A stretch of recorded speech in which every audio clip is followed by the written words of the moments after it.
Hay verdades que el cine mexicano enterró bajo toneladas de maquillaje, luces de estudio y sonrisas forzadas para las cámaras.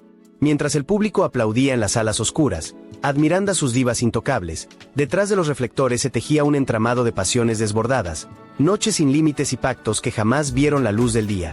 La época dorada no fue solo oro, fue también sombra, ceniza y secretos guardados en camerinos que olían a tabaco, perfume barato y ambición desenfrenada. Actrices que el tiempo convirtió en leyendas, en estatuas de elegancia, en símbolos de una era irrepetible, pero que en la intimidad de las fiestas privadas, en las mansiones de políticos influyentes y en los cabarets de la Ciudad de México, mostraban un rostro que nadie se atrevía a fotografiar. No eran princesas de cuento, eran mujeres de carne, fuego y excesos que desafiaron cada regla moral de su tiempo. Hoy vas a descubrir los nombres que todos veneran, pero con las historias que nadie quiso contar, las actrices más escandalosas, provocadoras y degeneradas del cine de oro mexicano. Relatos construidos desde testimonios olvidados, biografías censuradas y rumores que circularon en voz baja durante décadas, esperando el momento de ser revelados. Si crees conocer a estas mujeres, prepárate, porque después de escuchar lo que realmente sucedía cuando las cámaras dejaban de rodar, tu mirada sobre ellas jamás volverá a ser la misma. Suscríbete a Archivo Extra y activa la campanita. Aquí desenterramos lo que el tiempo intentó borrar, rescatamos las verdades prohibidas que merecen ser recordadas, aunque duelan. Porque la historia completa siempre es más intensa que la leyenda. Y ahora, comienza el descenso a los secretos más oscuros de la época dorada. Ninón Sevilla. Cuando Ninón Sevilla irrumpió en el cine mexicano, no llegó caminando, llegó arrasando. Nacida en Cuba y convertida en el rostro más salvaje de las rumberas, Ninón no entendía de límites ni dentro ni fuera del set. Mientras otras actrices cuidaban su imagen pública como un tesoro frágil, ella hacía exactamente lo contrario. Convertía su vida en un espectáculo sin censura. Sus noches no terminaban cuando se apagaban las luces del estudio. Comenzaban ahí, en una espiral de alcohol, cabarets y encuentros que escandalizaban hasta los técnicos más veteranos. Se decía que Ninón vivía como sus personajes, desafiante, ardiente, sin frenos. En los pasillos de los estudios Churubusco circulaba una anécdota que nadie olvidaba. Durante una filmación clave, Pedro Vargas, el tenor de América, la encontró tambaleándose en el camerino, con la mirada perdida y el maquillaje corrido. El cantante, furioso, le gritó: «Estás destruyendo tu carrera a base de copas y escándalos». La respuesta de Ninón fue brutal, una carcajada que retumbó en todo el pasillo, seguida de un vaso estrellándose contra la pared a centímetros de Vargas. Los testigos quedaron paralizados, pero ella simplemente salió del camerino como si nada hubiera ocurrido. Porque para Ninón, el caos no era un accidente. Era su esencia. Fuera de cámara, frecuentaba los mismos cabarets que inspiraban sus películas, pero no como observadora, como protagonista absoluta. Técnicos y bailarinas que la conocieron aseguraban que arrastraba a su mundo a cualquiera que se cruzara en su camino. No pedía permiso, tomaba lo que quería. Su compañera Amalia Aguilar confesó años después en una entrevista incómoda: Ninón traía gente de la peor clase a los camerinos. Y lo hacía frente a todos, como si quisiera demostrar que a ella nadie la mandaba. El apodo que le pusieron en esos círculos clandestinos fue directo y demoledor: La Fiera. Porque Ninón Sevilla no se detenía ante nadie. Ni directores, ni productores, ni estrellas consagradas. En una filmación junto a Germán Valdés Tintán, ocurrió algo que dejó a todos helados. En plena escena, sin que el guión lo pidiera, Ninón intentó besar al comediante con una intensidad que no era actuación. Tintán, nervioso, se apartó entre risas forzadas. Pero después, en privado, confesó a sus amigos más cercanos: trabajar con Ninón es como estar al lado de un huracán. Te arrastra, quieras o no. Y esos excesos, lejos de hundirla, la convirtieron en leyenda viva. Porque en el cine de oro mexicano, Ninón Sevilla no fue solo una vedette más. Fue la tormenta que nadie pudo controlar, y que todos querían ver fuego. Rosa Carmina. Si Ninón Sevilla era fuego descontrolado, Rosa Carmina era hielo calculador con lengua de víbora. La cubana de mirada felina llegó a México dispuesta a conquistar no solo las pantallas, sino cada rincón de poder que encontrara en su camino. Su belleza era un arma, su carácter, una declaración de guerra. Rosa no pedía respeto. Lo exigía con una ferocidad que dejaba cicatrices invisibles en quienes osaban contradecirla. Fuera de cámara, era temida por actores, directores y hasta por sus propias compañeras de reparto. No se conformaba con ser la reina de las rumberas. Quería ser la dueña absoluta del set, y lo lograba a costa de escándalos, provocaciones y desplantes que congelaban el ambiente. Durante una filmación con Joaquín Pardavé, hombre de temple duro y disciplina militar, la tensión explotó de manera brutal. Rosa llegó tarde una mañana, acompañada de dos hombres que claramente no pertenecían a la producción. Pardavé, furioso, la encaró delante de todos. «Aquí no estamos para tus diversiones, señorita». El silencio fue sepulcral. Todos esperaban que Rosa se disculpara. Pero ella no conocía las disculpas. Se acercó con pasos lentos, lo miró directo a los ojos sin pestañear, y le soltó con voz retadora: «Tú haz tu comedia, que el escándalo me lo dejo yo». La frase quedó grabada a fuego en la memoria de técnicos y actores, porque en ese instante todos entendieron que Rosa Carmina no jugaba, dominaba. Pero lo más perturbador no eran sus desplantes públicos. Eran las fiestas privadas que organizaba como si fueran extensiones de sus películas. Productores, políticos y hombres influyentes salían en plena madrugada de esas reuniones, con los trajes arrugados y miradas que lo decían todo. La prensa merodeaba como buitres, esperando captar una sola imagen comprometedora. Y aunque nunca lograron la foto definitiva, los rumores corrían más rápido que los titulares. María Antonieta Pons, otra estrella de temperamento explosivo, comentó años después con veneno en las palabras: «Rosa usaba su fama para cobrar favores a cambio de papeles y contratos. Ella no actuaba por amor al cine. Actuaba por poder». La confrontación más recordada ocurrió con David Silva, actor serio y respetado. Durante una filmación tensa, Silva ya no aguantó más los caprichos de Carmina y la encaró frente a todo el elenco. «Tu problema es que confundes el cabaret con el cine». Rosa, sin inmutarse, se quitó un pendiente con calma escalofriante, lo arrojó al suelo como si fuera basura, y replicó con una sonrisa helada: «El cine sin cabaret no vende». El silencio que siguió fue tan pesado que algunos técnicos bajaron la mirada, incómodos, porque todos sabían que Rosa Carmina tenía razón. Su degeneración, sus escándalos, su vida desbordada, todo eso era parte del espectáculo. Y sin ese espectáculo, las películas no habrían roto taquillas. Rosa Carmina no fue solo una rumbera. Fue una estratega del caos que supo convertir sus excesos en moneda de cambio, y en leyenda imborrable Corazón Negro. Meche Barba. Con su rostro de muñeca de porcelana y sus coreografías hipnóticas, Meche Barba conquistó al público como la niña dulce del cine de rumberas. Pero esa imagen angelical que proyectaba en pantalla era apenas una máscara perfectamente construida. Detrás de esos ojos inocentes y esa sonrisa calculada, habitaba una mujer capaz de manipular voluntades, seducir sin escrúpulos y romper cada regla del juego con una frialdad que helaba la sangre.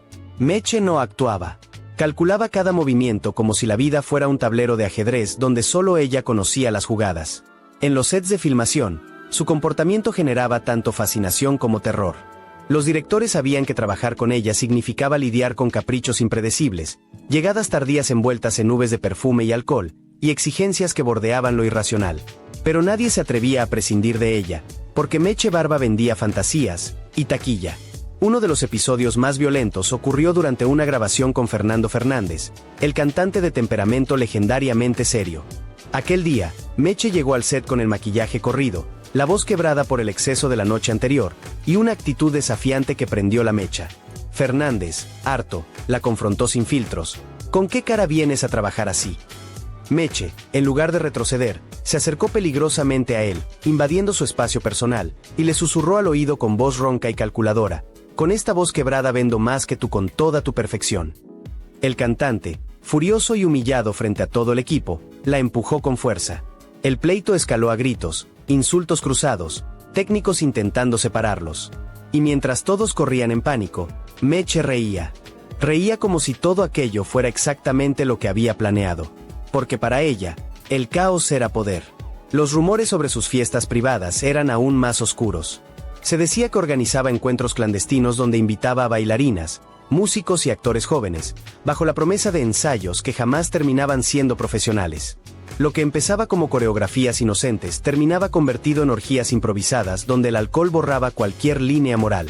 Uno de los testimonios más demoledores vino de alguien insospechado: Pedro Infante.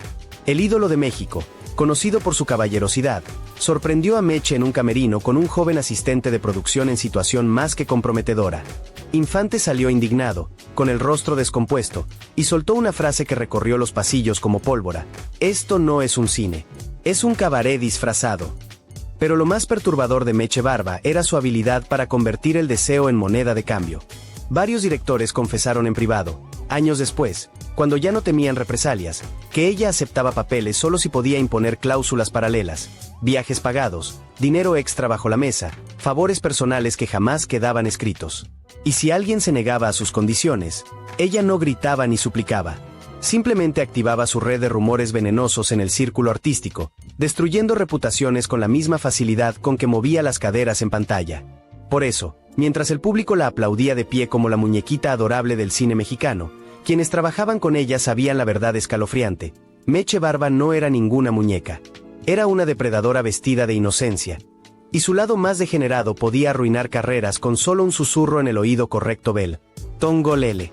Había nombres que en el cine mexicano no se pronunciaban, se susurraban.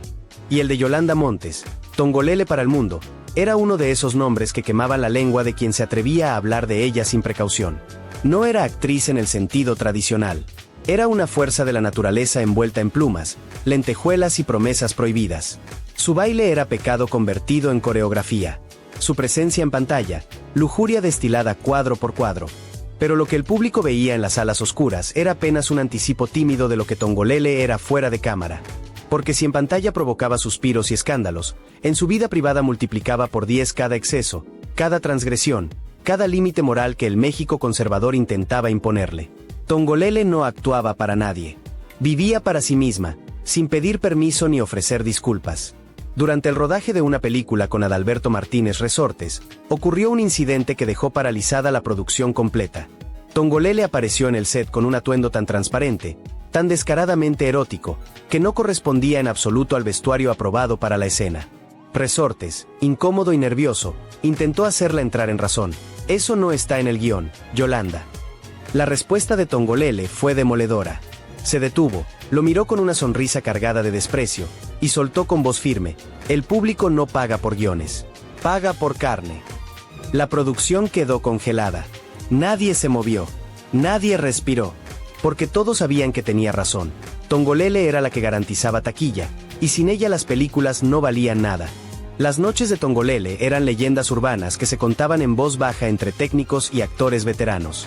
Sus fiestas privadas no eran reuniones sociales, eran rituales de exceso donde las plumas de sus vestuarios se mezclaban con humo de cigarro, alcohol derramado y un desfile interminable de amantes de ambos sexos. Varios cronistas de espectáculos de la época narraron, con fascinación y horror a partes iguales, que asistir a una de esas fiestas era entrar en un territorio sin leyes. Un universo paralelo donde Tongolele imponía las reglas con mano de hierro. Germán Valdés Tintán, quien compartió créditos con ella en varias cintas, confesó años después a sus amigos más cercanos: ir a una fiesta de Tongolele es como meterse a un volcán. Si no sabes bailar a su ritmo, sales quemado o no sales. Pero lo más turbio de su carrera eran los arreglos que hacía con empresarios de cabaret que financiaban sus películas. Se rumoraba con insistencia que a cambio de contratos jugosos y papeles protagónicos, Tongolele ofrecía algo más que su imagen pública. María Antonieta Pons, siempre afilada con la lengua, llegó a declarar con ironía venenosa: Tongolele no firma contratos con tinta, los firma con el cuerpo. Aquella frase desató un enfrentamiento brutal entre ambas que casi termina en golpes físicos dentro de un camerino. Tuvieron que separarlas a la fuerza mientras ambas gritaban insultos que dejaron boquiabiertos a los testigos. Dentro de los estudios, Tongolele dominaba el ambiente de una manera que rozaba lo dictatorial. Exigía cambios de guión en pleno rodaje. Improvisaba movimientos que dejaban boquiabiertos a directores y técnicos. Y si alguien, cualquiera, se atrevía a cuestionarla, ella respondía siempre con la misma frase cortante y definitiva: yo soy el espectáculo. Esa convicción absoluta, unida a sus excesos sin freno, la convirtió en una de las figuras más escandalosas, provocativas y degeneradas del cine de oro mexicano. Porque Tongolele no bailaba para entretener, bailaba para dominar. Y todos, absolutamente todos, terminaban bailando a su ritmo fuego. Kitty de Hoyos. Con su rostro de ángel tallado en mármol y su elegancia natural que parecía salida de revistas europeas, Kitty de Hoyos estaba destinada a interpretar damas refinadas, mujeres de sociedad intachable, esposas perfectas en melodramas familiares. El público la adoraba por esa imagen de pureza aristocrática que proyectaba con cada gesto estudiado. Pero detrás de esa fachada impecable se escondía un carácter volcánico que desafiaba todas las normas de la época. Kitty no era la mujer educada y sumisa que aparecía en pantalla. En los camerinos, en los sets de filmación, en las fiestas privadas donde se quitaba la máscara, era explosiva, irreverente, adicta a los excesos y amante de las provocaciones que hacían temblar a productores y directores por igual. Sus compañeros de reparto la describían con una palabra que repetían como advertencia: indomable. Durante el rodaje de una película con Abel Salazar, galán serio y profesional, la paciencia del actor llegó a su límite. Kitty llegaba tarde todos los días, con resaca evidente, el maquillaje corrido y una sonrisa burlona que enardecía a quien la miraba. Se reía de los regaños. Ignoraba las llamadas de atención. Actuaba como si las reglas fueran para los demás, no para ella. Una mañana, Salazar explotó frente a todo el equipo: esto no es un cabaret, Kitty. Es cine serio. La actriz se detuvo. Lo miró con una sonrisa venenosa que helaba la sangre. Y respondió con una frase que quedó grabada en la memoria colectiva de los técnicos: lo serio no vende, Abel. Vende lo prohibido. El silencio que siguió fue tan pesado que algunos bajaron la cabeza, incómodos. Porque todos sabían que Kitty de Hoyos tenía razón. Su imagen angelical contrastada con los rumores de sus excesos era exactamente lo que llenaba las salas de cine.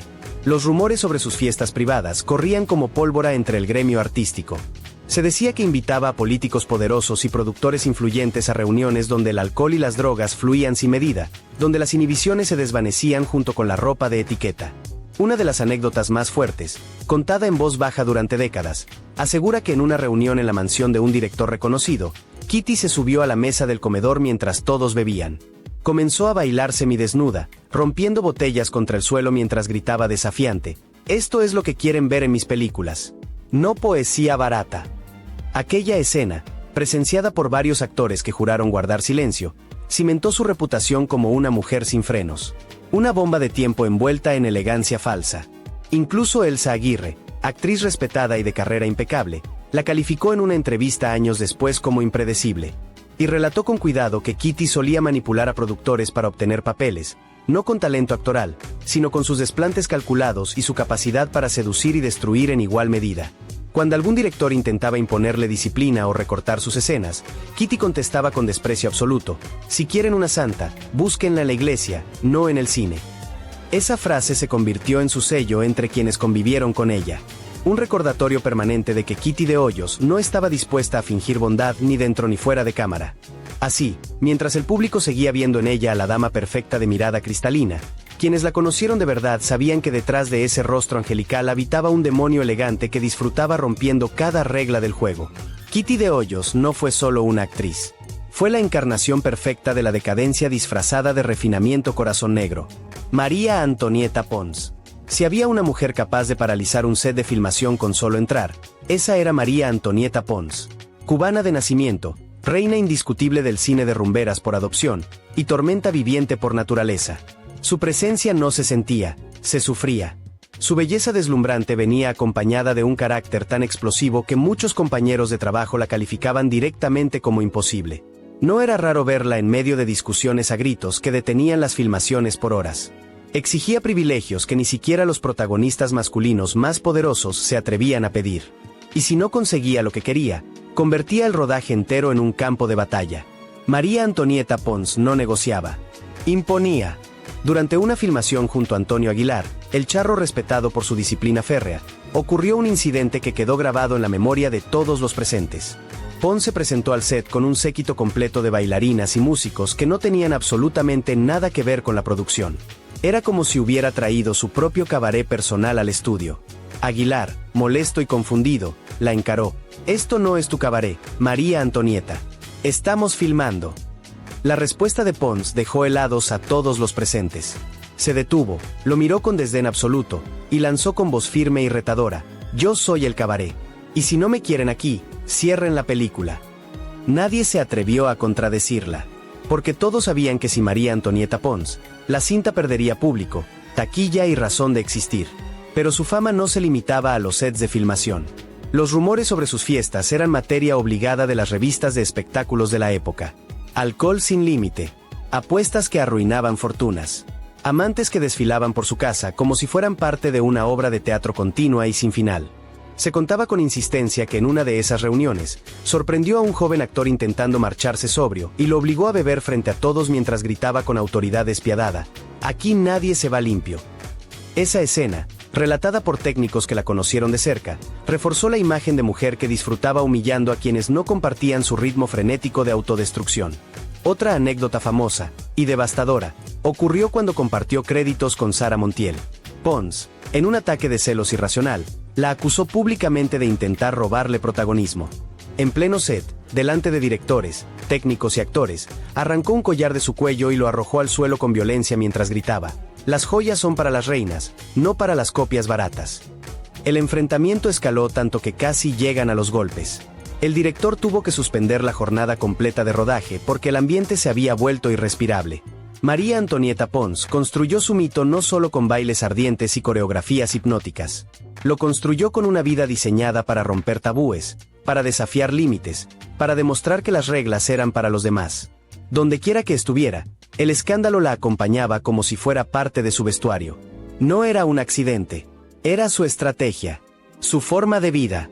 Y todos, desde técnicos hasta directores legendarios, sabían que trabajar con María Antonieta Pons era un pacto con el caos vela. Amalia Aguilar. Amalia Aguilar no entraba a escena, irrumpía como un relámpago sobre la pantalla. Nacida en Matanzas, Cuba, y convertida en una de las reinas absolutas del cine de rumberas en México, su energía era tan desbordada que la apodaron el Ciclón del Caribe. Y ese apodo no solo hablaba de su forma de bailar, sino del caos que la acompañaba donde quiera que ponía un pie. Mientras el público la aplaudía por su ritmo frenético y su sensualidad incendiaria en películas como Calabacitas Tiernas o Ritmos del Caribe, tras bambalinas muchos la veían como un huracán difícil de controlar. En pantalla parecía una fiesta, fuera de ella, era un exceso constante. Uno de los episodios más recordados ocurrió durante una filmación con Germán Valdés Tintán, el comediante acostumbrado a bromas de alto calibre, pero no a perder el control del set. En medio de una escena, Amalia decidió improvisar un baile mucho más atrevido de lo que marcaba el guión. Se pegó a él, se frotó con descaro, como si estuviera en un cabaret y no frente a las cámaras. Tintán, entre risas nerviosas, le susurró: "Oye, esto no es el cabaret". Ella, sin bajar la voz, respondió para que todo el equipo escuchara: "Pues entonces aprendan a filmar cabaret, porque eso es lo que el público quiere". El set estalló en carcajadas incómodas, pero la línea quedó flotando en el aire como una verdad incómoda. Todos sabían que la sensualidad desbordada de figuras como Amalia era lo que vendía entradas. Los rumores sobre sus fiestas privadas eran todavía más escandalosos. Cronistas de espectáculos de época mencionan que Amalia se movía en círculos nocturnos donde abundaban el alcohol, las apuestas y personajes turbios de la vida nocturna capitalina. No eran simples reuniones sociales, eran noches que comenzaban como convivencia entre artistas y terminaban como escenas que ningún censor habría permitido filmar. Silvia Pinal, figura de talla mayor en el espectáculo mexicano, llegó a deslizar años después que se negaba a asistir a ciertas reuniones porque, según sus palabras, Amalia convertía las casas en cabarets. Aquella declaración desató un pleito mediático que dividió al gremio en bandos silenciosos. Nadie quería estar en medio, pero todos hablaban de ello. También era famosa por su forma explosiva de negociar con productores. Cuando alguien insinuaba recortar sus números musicales o disminuir su presencia en pantalla, Amalia no respondía con argumentos tranquilos, sino con amenazas envueltas en sonrisa. En un rodaje con un actor de carácter fuerte, al enterarse de que querían cortar parte de su baile, irrumpió en la oficina del director, golpeó la mesa y soltó: "Si me quitan un solo paso, me quito toda la ropa en escena y veamos si venden más". El director cedió de inmediato. Nadie estaba dispuesto a lidiar con el escándalo que ella podía desatar con un solo gesto. Amalia Aguilar no solo bailaba en el cine, bailaba en la vida con un ritmo frenético que arrastraba a todos los que se acercaban demasiado. Y en cada paso dejaba claro que lo suyo no era la obediencia ni la decencia. Lo suyo era el descontrol convertido en espectáculo círculo negro mediano. Lilia Prado. Lilia Prado era el tipo de mujer que encendía la pantalla con solo entrar al encuadre. Su belleza morena, su mirada directa y su presencia arrolladora la convirtieron en una de las figuras más deseadas del cine mexicano, especialmente en las películas que mezclaban sensualidad, barrio y deseo contenido. Pero lo que pocos se atrevían a decir en voz alta era que, fuera de cámara, Lilia podía ser aún más peligrosa que cualquiera de sus personajes. Su atractivo no era solo físico, era poder.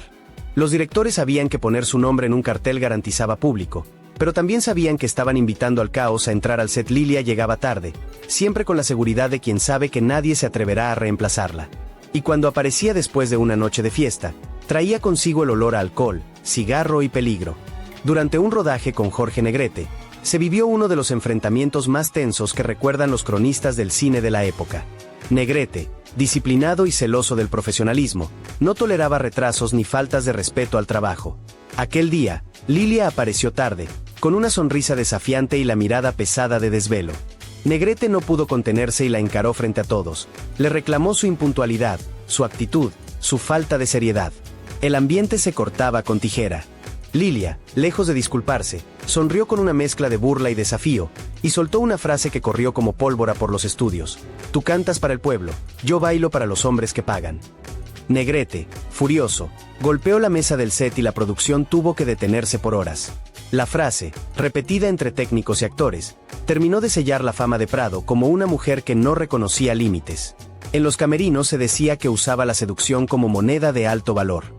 Varios directores, ya en su vejez, admitieron en entrevistas que Lilia imponía condiciones especiales para aceptar roles, cenas privadas, viajes, favores personales que jamás quedaban por escrito. Cuando algún actor o productor se atrevía a rechazarla o a marcar distancia, ella no hacía escándalos públicos. Era más sutil, más peligrosa.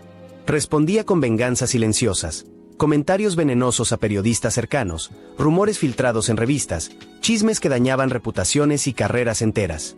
Su palabra, en ese círculo cerrado, tenía peso de sentencia. Una de las anécdotas más repetidas la involucra con Pedro Infante. Durante un descanso en una filmación, él la sorprendió coqueteando sin pudor con un asistente de producción, jugando con él como gato con ratón frente a todos. Entre risas, Infante comentó, esa mujer no se conforma ni con la mitad del set. Lilia, lejos de ofenderse, remató con una línea que dejó a varios sin aire. El problema no es conformarse, Pedro. Es aburrirse. Algunos rieron, otros se incomodaron, pero nadie olvidó la escena. Su vida nocturna alimentaba su leyenda tanto como sus películas. Asistía a cabarets donde no era una simple espectadora, era el centro del espectáculo. Bailaba, bebía sin medir, y retaba a cualquiera a seguirle el paso hasta el amanecer. En esos círculos ganó un apodo que la perseguiría por años, la Dama del Escándalo. Porque para Lilia Prado, el escándalo no era un error que debía evitarse. Era una estrategia para seguir siendo inolvidable. No le bastaba con ser deseada en pantalla. Necesitaba ser temida fuera de ella. Círculo negro mediano.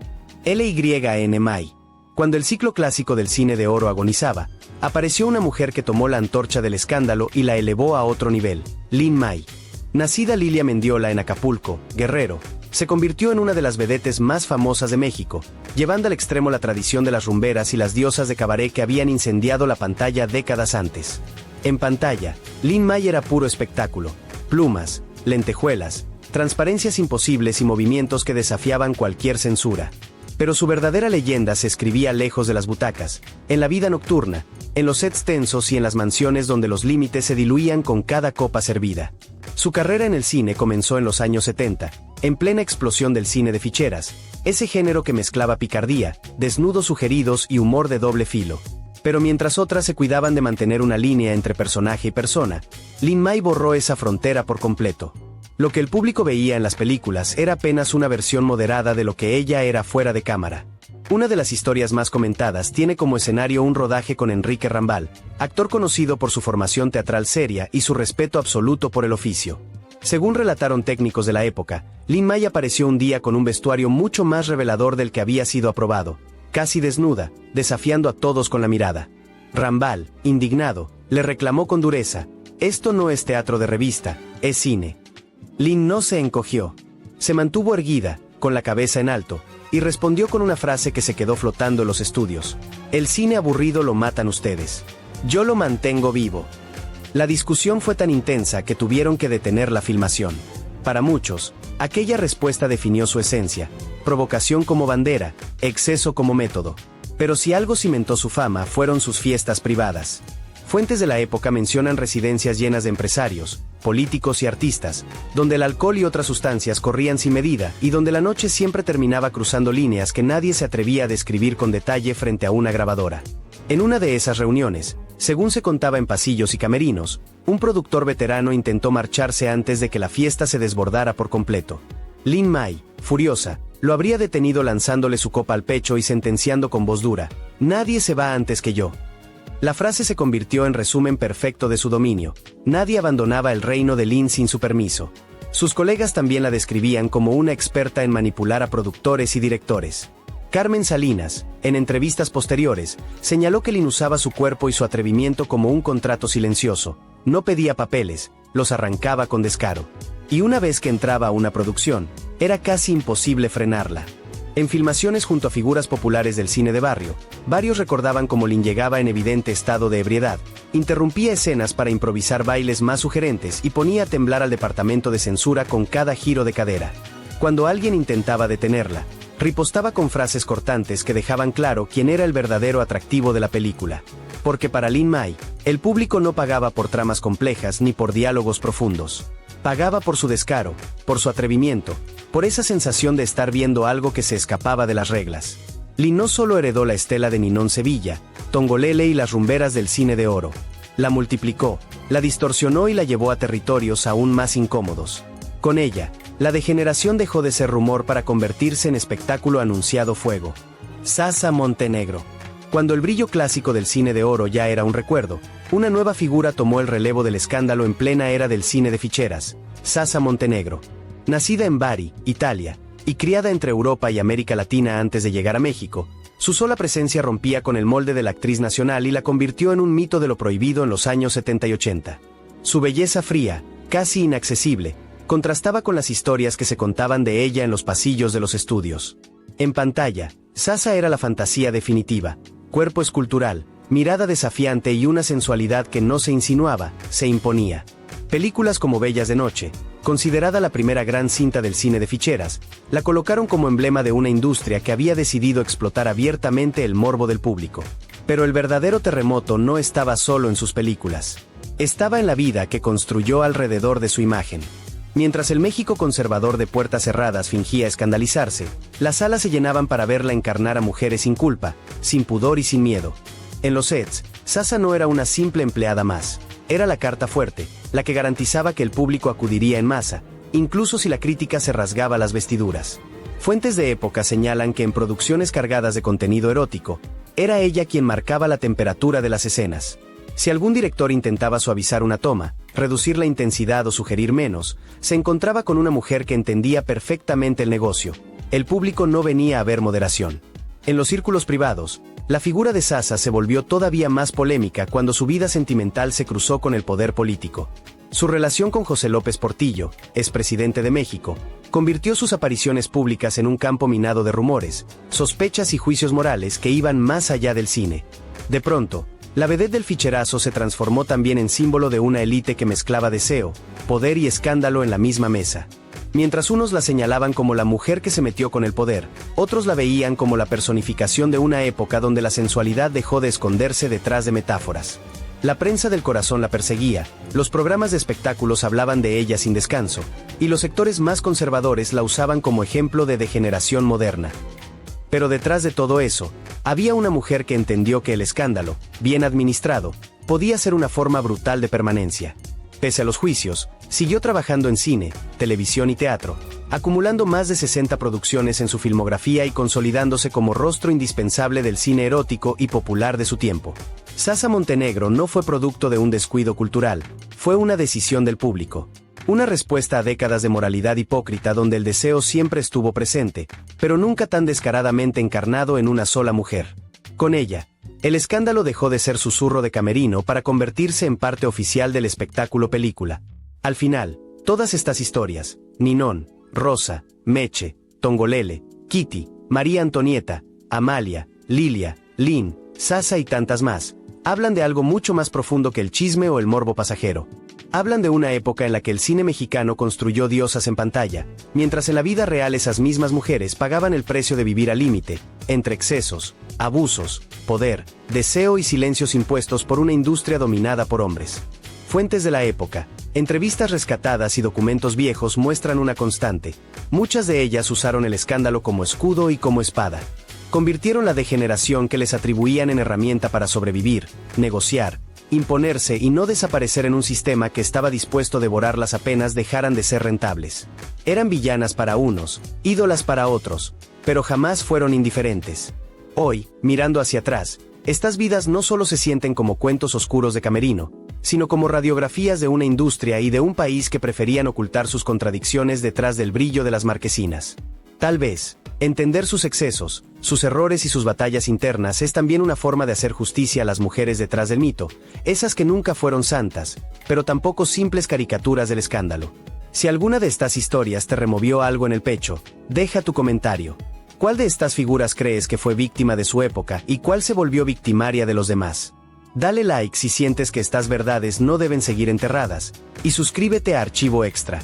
Aquí no glorificamos el morbo, iluminamos las sombras del cine que marcó a toda una generación, para que lo que el tiempo quiso borrar, por fin, tenga voz. Ve la claqueta.